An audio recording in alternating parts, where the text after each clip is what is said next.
प्रिय विद्यार्थियों, इस वीडियो में हम चर्चा करेंगे बौद्ध धर्म के उत्थान, विकास, सुधार और उनके विकास में महत्वपूर्ण भूमिका निभाने वाली बौद्ध संगतियों के संदर्भ में। आप देखते हैं कि बौद्ध धर्म के इतिहास में समय समय पर 4 बौद्ध संगतियों का आयोजन किया गया है। संगति यानी सम्मेलन, जहाँ पर बौद्ध भिक्षु, विद्वान, कवि इत्यादि उपस्थित होते थे और बौद्ध धर्म के जो मुद्दे थे, तत्कालीन समस्याएं थी, समय के साथ परिवर्तन, शिक्षाओं में परिवर्तन, नवाचार और किसी ग्रंथ को मान्यता देना, संकलित करना, ये सारे काम बौद्ध संगतियों में किए गए हैं। तो हम चर्चा करेंगे बौद्ध संगतियों का योगदान, यानी 4 जो बौद्ध संगतियाँ हुई हैं।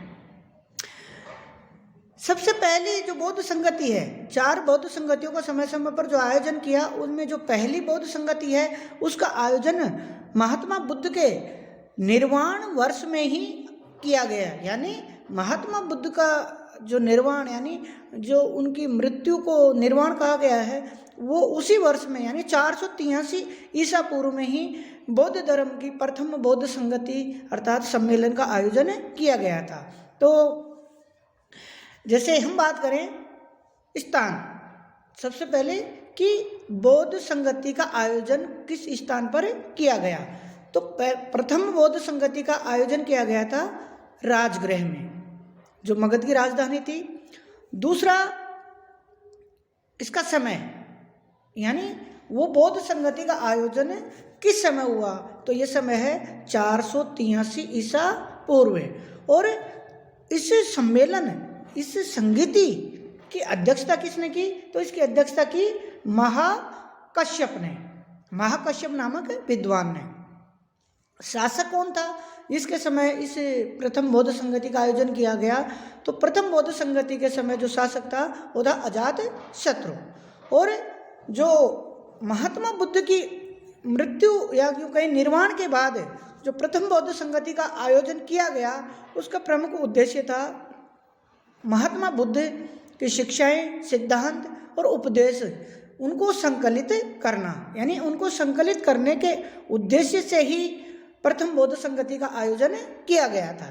और इसमें जो त्रिपिटक ग्रंथ हैं, उन त्रिपिटक ग्रंथों में जो पहले जो दोनों पिटक हैं, सुत्त पिटक और विनय पिटक, इन दोनों ग्रंथों को इसी प्रथम बौद्ध संगति में संकलित करके संपादित और मान्यता प्रदान की गई थी। द्वितीय बौद्ध संगति की बात करते हैं। दूसरी बौद्ध संगति, इस द्वितीय बौद्ध संगति का आयोजन किया गया था महात्मा बुद्ध के निर्वाण के 1 सदी पश्चात, यानी ठीक 100 वर्ष पश्चात, यानी 383 ईसा पूर्व में, वैशाली में। इसकी बात करते हैं स्थान, तो द्वितीय जो बौद्ध संगति थी उसका स्थान है वैशाली, समय है 383 ईसा पूर्व। अध्यक्षता की थी इस द्वितीय बौद्ध संगति की महाकच्छायन ने। और जो शासक था, जिस शासक के समय इस बौद्ध संगति का आयोजन किया गया, वो था कालाशोक, जो इतिहास में काकवर्ण के नाम से भी प्रसिद्ध है। द्वितीय बौद्ध संगति के समय तक बौद्ध भिक्षु, बौद्ध विद्वान और बौद्ध धर्म में कुछ बातों को लेकर, सिद्धांतों को लेकर, मान्यताओं को लेकर मतभेद या नोकझोंक प्रारंभ हो गई थी। जैसे कि आप जानते हैं, समय के साथ परिवर्तन अवश्यंभावी होता है, अनिवार्य होता है। तो कुछ जो बौद्ध भिक्षु थे, विद्वान थे, वो बौद्ध धर्म में समय के अनुसार बौद्ध शिक्षाओं और सिद्धांतों में समय के अनुसार परिवर्तन करना चाहते थे।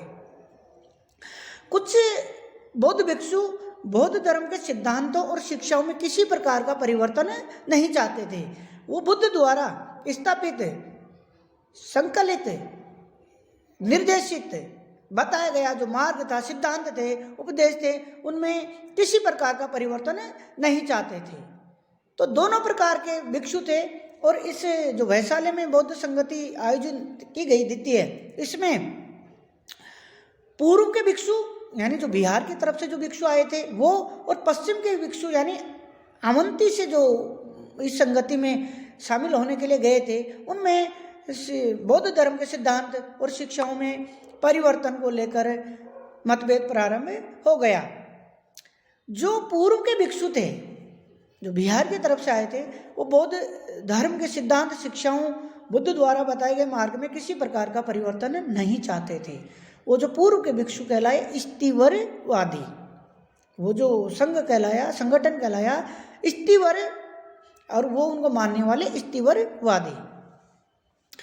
जो भिक्षु बौद्ध धर्म के सिद्धांत और शिक्षाओं में समय के साथ परिवर्तन चाहते थे, परिस्थितियों के अनुसार परिवर्तन चाहते थे, जिनका रुख लचीला था, वो पश्चिम के भिक्षु कहलाए महासांगिक।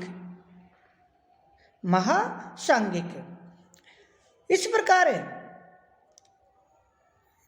इस द्वितीय बौद्ध संगति में बौद्ध धर्म का पहली बार दो संप्रदायों में विभाजन हुआ। स्तीवरवाद जो परिवर्तन के विरोधी थे, और दूसरे महासांगिक जो समय के साथ बौद्ध धर्म के सिद्धांत और शिक्षाओं में परिवर्तन चाहते थे, वो महासांगिक कहलाए। हम बात करते हैं तृतीय बौद्ध संगति की, तीसरी बौद्ध संगति। अब इसके समय को लेकर अपन बात करते हैं। अशोक के समय जब तीसरी सदी ईसा पूर्व में इस बौद्ध संगति का आयोजन किया गया, उस समय तक आते आते बौद्ध धर्म के भिक्षु उपासकों और इनको मानने वाले विद्वानों में समय के साथ आपसी विवाद और मतभेद बढ़ते गए, और इनको दूर करने के लिए ही इस तृतीय बौद्ध संगति का आयोजन किया गया था। इस तीसरी बौद्ध संगति में, जो तीसरी तृतीय बौद्ध संगति थी, उसमें जो त्रिपिटक हैं, त्रिपिटक ग्रंथ हैं, उसमें जो तीसरा पिटक है जिसमें बौद्ध दर्शन को संकलित किया गया है, यानी अभिधम्म पिटक है, उस तीसरे अभिधम्म पिटक को तीसरी जो संगति थी बौद्ध संगति, उसी में संकलित और संपादित किया गया और उसको मान्यता प्रदान की गई। तो इस तीसरी बौद्ध संगति का जो स्थान है वो पाटलिपुत्र है, जो मगध की राजधानी थी। इसकी जो समय है वो 251 ईसा पूर्व भी मिलता है, 248 ईसा पूर्व भी मिलता है। इस तीसरी बौद्ध संगति की अध्यक्षता की थी मोगलीपुत्र तिस्स ने, वो इसके अध्यक्ष थे, और इस शासक थे सम्राट अशोक। मौर्य शासक सम्राट अशोक के समय तीसरी बौद्ध संगति का आयोजन किया गया। बौद्ध भिक्षुओं में समय के साथ उनके मतभेद, उनके नोकझोंक, तनाव, विवाद बढ़ता गया, और जो तृतीय बौद्ध संगति थी उसमें स्तीवरवादियों का ही बोलबाला रहा, और सम्राट अशोक ने बौद्ध धर्म के विभाजन को रोकने का अथाह संभव भरसक प्रयास किया कि बौद्ध धर्म में फूट नहीं पड़नी चाहिए, और इसको लेकर अशोक ने अपने अभिलेखों में भिक्षुओं को चेतावनी भी दी है कि कोई भी भिक्षु जो बौद्ध संघ में, बौद्ध धर्म में फूट डालने का कार्य करेगा, उसको अपवित्र स्थान पर रख दिया जाएगा, यानी उसका बहिष्कार कर दिया जाएगा। फिर भी मतभेद खत्म नहीं हुए। अब बात करते हैं चतुर्थ बौद्ध संगति, यानी चौथी बौद्ध संगति। बौद्ध धर्म में जो चौथी बौद्ध संगति थी, चतुर्थ बौद्ध संगति, जो कनिष्क के समय आयोजित की गई, इसमें सर्वास्तिवाद नामक संप्रदाय के अनुयायियों का बोलबाला था। इस संगति के समय चतुर्थ बौद्ध संगति जो प्रथम सदी ईस्वी में आयोजित की गई थी, इस बौद्ध संगति में जो बौद्ध भिक्षु और विद्वान थे, उनमें विवादों का, मतभेदों का निपटारा तो नहीं हुआ, बल्कि जो बौद्ध धर्म था वो स्पष्ट रूप से दो संप्रदायों में विभाजित हो गया। जो स्तीवरवादी थे, जो परिवर्तन के विरोधी थे, जो परिवर्तन नहीं चाहते थे बौद्ध धर्म में किसी प्रकार का, वो स्तीवरवादी हीनयान के रूप में स्थापित हुए। वो संप्रदाय कहलाया हीनयान। और वो संप्रदाय जो समय के साथ परिस्थिति के अनुसार बौद्ध धर्म के सिद्धांत शिक्षाओं में समय के अनुसार परिवर्तन चाहता था, जो द्वितीय बौद्ध संगति में महासांगिक के रूप में स्थापित हुए थे, वो अब स्पष्ट रूप से महायान संप्रदाय के रूप में स्थापित हो गए, विभक्त हो गए जो परिवर्तन चाहते थे। इस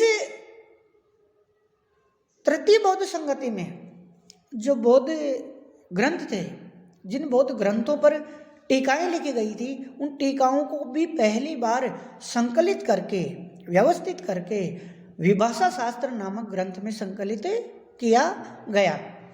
तो चतुर्थ बौद्ध संगति के स्थान की बात करते हैं तो ये इसका आयोजन किया गया था कश्मीर के कुंडलवन विहार में।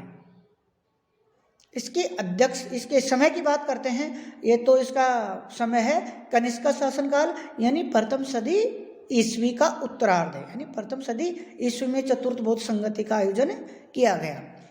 इसकी अध्यक्षता की थी वसुमित्र ने, और इस चतुर्थ बौद्ध संगति के उपाध्यक्ष थे विद्वान और कवि अश्वघोष, जो संस्कृत के विद्वान थे। और जो शासक थे जिसके समय चतुर्थ बौद्ध संगति का आयोजन किया गया, वो शासक थे कनिष्क, और कनिष्क के समय ही बौद्ध धर्म स्पष्ट रूप से हीनयान और महायान में विभाजित हो गया।